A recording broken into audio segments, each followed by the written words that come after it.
Hey there, everybody! Remember however many months ago when I said I'd touch on that other kind of combo in Q? Again, not those combos, the other kind of combos. Trust me, if I didn't have to work every hour of every week, I'd upload a lot more. I'd really like that. I'm sorry, I love you all, and I thank you all for your patience. So, I've brought up synergy combos. You deserve some examples of those. Disclaimer though, this video is not gonna be structured the same way as that last one because synergy combos are way more vague. There are multiple variants of how you could end up building a synergy combo, whether it's how League is working that week, whether it's building a deck specifically around space, or draining your opponent, or both. You don't necessarily build a deck around 2 or 3 cards that have good synergy. You like to have a lot of synergy just mixed into your deck. Long story short, since it's possible that the synergy is good at times and it's bad at times, there's no real good way to say this is the best combo. But synergy is what you want and crave in a deck. But synergy is what you want and crave when deck building. Now, animation combos are cute,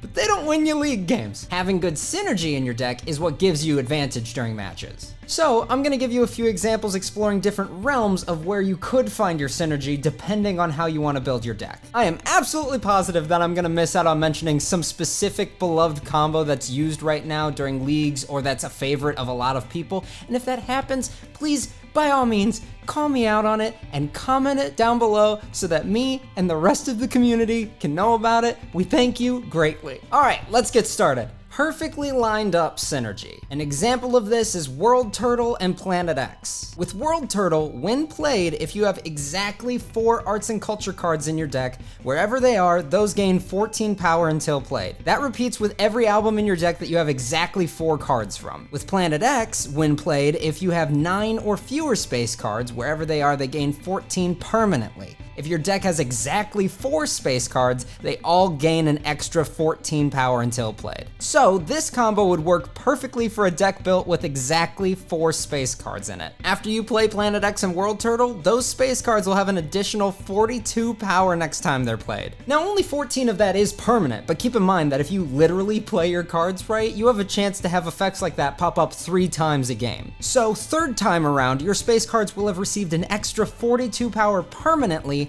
plus they'll receive an additional 28 for that final time they're played. So with a card like Planet X, it'll start its first play at 82 power, and it would end up having 152 power the final time you play it, thanks to this combo alone. Now, World Turtle helps every album that appears in your deck as long as you only have 4 cards from that album in your build.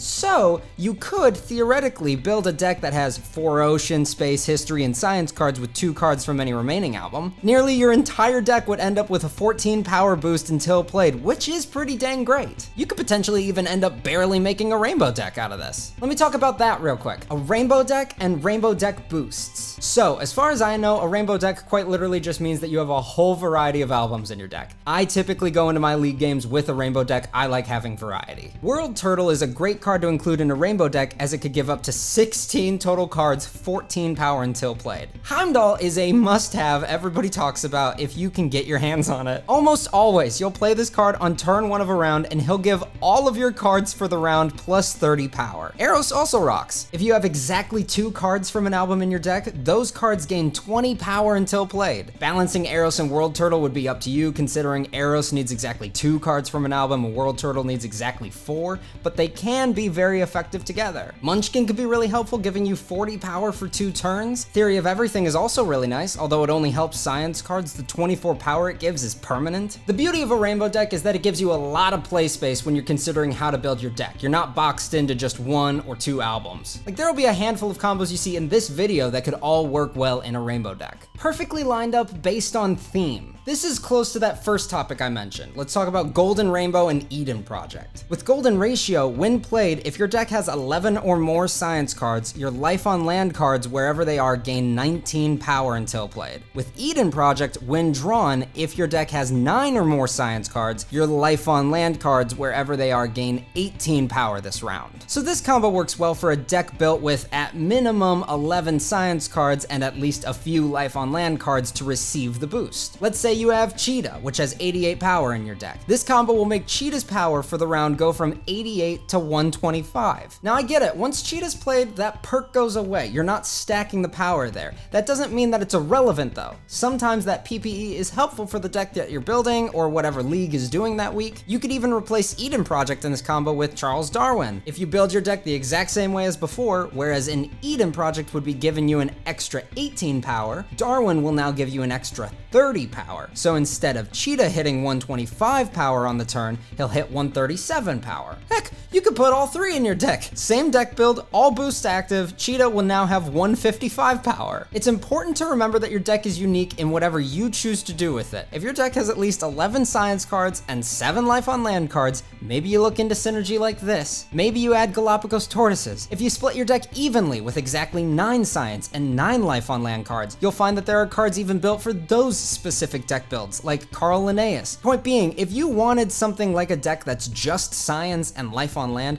there are a bunch of good synergy combos within that concept, but also they can vary on how good they are simply based on your ratio between albums. Tiny Deck Synergy. We're gonna talk about Ultrasound and Hyuga, I think is how it's pronounced. With Ultrasound, when played, all of your cards wherever they are with a 0 base energy gain 15 power until played. With Hyuga, when returned to your deck, all of your cards wherever they are with 0 based energy gain 23 power until played, and your cards with 1 based energy gains 13 power until played. This is another specific type of deck build called a Tiny Deck. This can be really good with low energy week or just really fun to play around with. Let's play around with the most powerful card in the game real quick. 0. It does nothing, and it costs nothing. Now, what could good synergy in a Tiny Deck do for this card? Ultrasound gives him 15 power until played. Hyuga gives him 23 power until played. Frilled Dragon gives him 22 power until played. Madagascan Dwarf Chameleon gives him 15 power until played. Binary gives him 22 power for 4 turns. Now, let's say you play Ultrasound, Hyuga, Frilled, and Chameleon 3 times in your game. You draw Binary. Zero's been sitting on the bench this whole time. Playing Zero now, for 0 energy, it would do 247 power, and that's just boosting Zero with a few specific cards. Now, of course, a Tiny Deck doesn't have to be built around Zero. I just thought it was a great example to show off what a Tiny Deck can do. And a Tiny Deck doesn't have to consist necessarily of 2 or fewer base energy cards. Bald Eagle costs 12, but brings the energy cost of your life on land cards down 3. Yen's a fantastic card, I have that in a lot of my decks. It costs a lot, but it brings the energy cost of your hand down 2. Power Steel Synergy. We'll talk about Pika and Wolf Eel. With Pika, when played, each card in your opponent's hand is going to be drained of 7 power permanently, and Pika gains 35 power permanently. With Wolf Eel, if played next to a life on land card, kind of like Pika,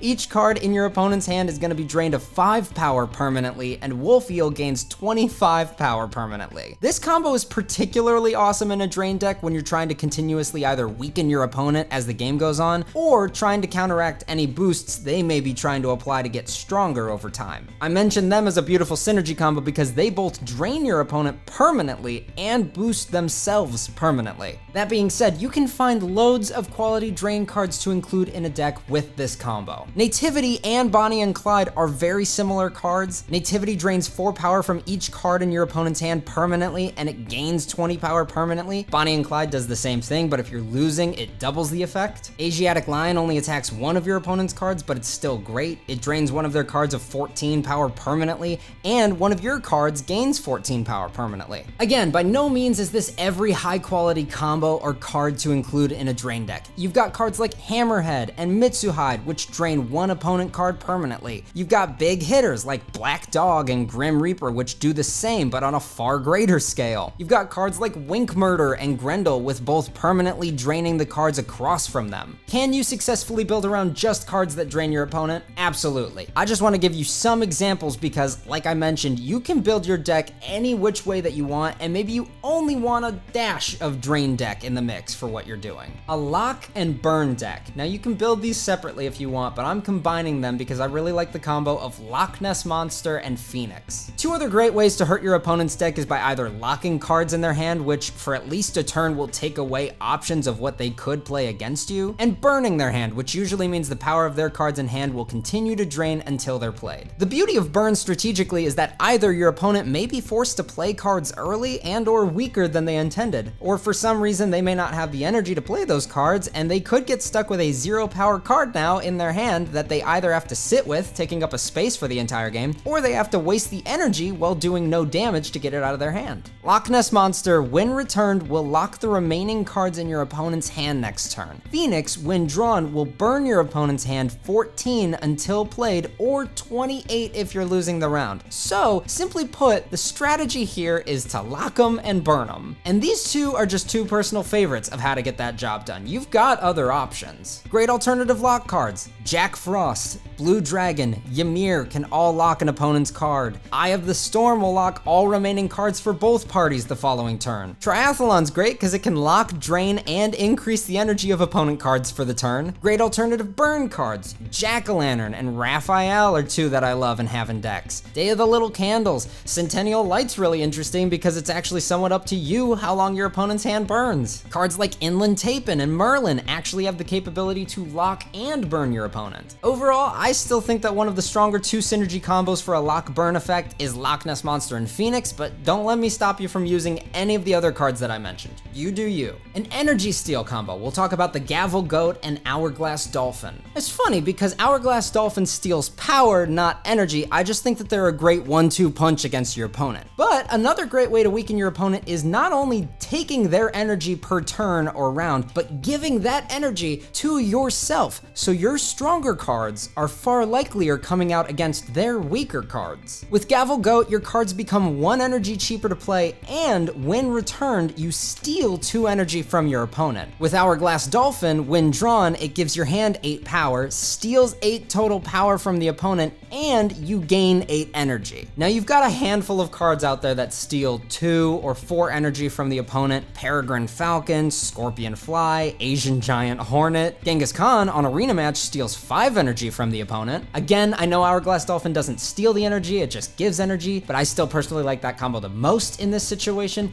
But again, don't let me stop you from playing around with whatever you think is best. Synergy for if you're trailing, I'm gonna talk about Black Knight and Bactrian Camel. With Black Knight, when returned, if you're trailing by 100 or more, gain 150 power next turn. With Bactrian Camel, when played, if you're trailing by 100 or more, this card gains 55 power, and if it's the second turn of a round somehow, he'll actually gain a total of 110 power. If you go into round 2 now losing by at least 100, and you chose to play Bactrian Camel, for 8 energy, you'll end up having 330 power to help you catch right back up. Now these aren't the only cards that help you directly if you're trailing. VHS gains 80 power if you're losing by 100 or less. Lich is incredible. In the right scenario, he can give you 30 power permanently. Film Noir boosts your history card 50 if you're losing by 200 or more. Red Diamond gives you 100 power next turn if you're losing the round. Flying Dutchman, if you're losing that turn, he'll give all the cards that you play a 48 power boost. On the other side of things, there are plenty of synergy combos that help you if you're winning. Arabian Horse gains 100 power if you're winning. The Tower gives a random one of your cards 100 power if you're winning. Napoleon Fish and Grizzly Bear gain 50 power if you're winning. There are even cards that gain a benefit no matter if you're winning or losing. Gila Monster and Werewolf are great examples of that. The tricky part about synergy in these situations is, yes, Black Knight and Bactrian Campbell is a great combo that'll absolutely help you catch back up, but you probably don't want to build your entire deck around coming back from losing. Maybe you do actually, who am I to judge? I know Hell and Door to Hell are two very, very loved cards for a playing from behind deck. Point being though, it's very cool to have a combo that boosts you whether you're losing or winning, but it can be very useful to mix and match these combos in with other synergy combos as opposed to making come back from losing your focal point, because you don't want to lose.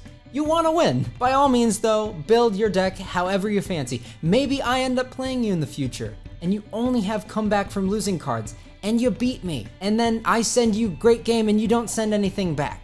I look forward to that day. Overlocking synergy. This is a little bit more specific. So here's a fun fact. you may come across a card that locks cards in your hand in some way. In fact, there's a very good card called Hanging Gardens of Babylon that gives your hand a permanent boost of 35 power. However, it also locks permanently. Without the right synergy, you waste an entire slot in your hand for the rest of the game. However, with the right synergy, this card can be incredible. There's something called overlocking, where if your entire hand locks, it reaches an overlocking point and completely unlocks. That means you could both play this card, who has great power, and draw him again and get his permanent power boost again. Jang Emperor, I think I said that right, is a great example and complement to this card because with the two of them, you can force your hand into an overlock, plus he'll give an additional 25 power until played. Full category synergy. I really thought about giving these next two examples their own video, and I might still to go into further detail, but I'm gonna touch on them just a little bit here. Sometimes, somehow, there is a whole category that's built around helping themselves out, plusle and minun style. Now I'm sure that there are more than just the two examples I'm gonna talk about, like how a handful of Arthurian legends directly help Holy Grail, but I'm gonna talk about two that I know everybody hates facing.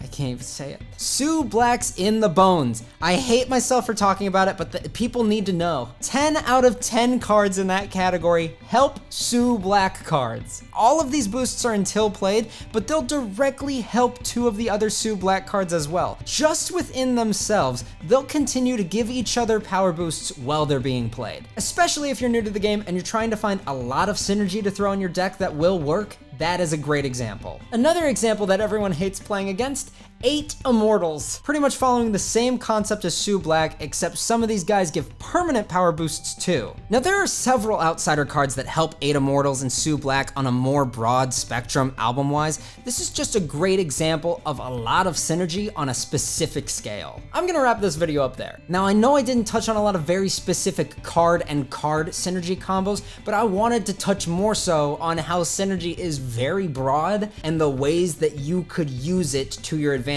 however you wanted to build your deck. That being said, are there any synergy combos that you were expecting me to touch on that I didn't mention that you think everybody should know about? Let me know. Are there any other concepts for Q that you would love to see touched on in a video? Let me know. Do you use Sue Black or 8 Immortal cards? I can't bring myself to do that to somebody else. I know that they're really good. I'd feel like a criminal. That being said, go check out the Discord to become an even larger part of the Q community. The link for that's down below. I did this in the last video, so I'll do it again. That's my name on Q if you want to friend me. That's my girlfriend's name on Q if you want to friend her. Again, she really likes Yule Cats. Just offer her 4 Yule Cats. That's all I'm asking. Other than that, I love and appreciate all of you, and I will see you in the next video.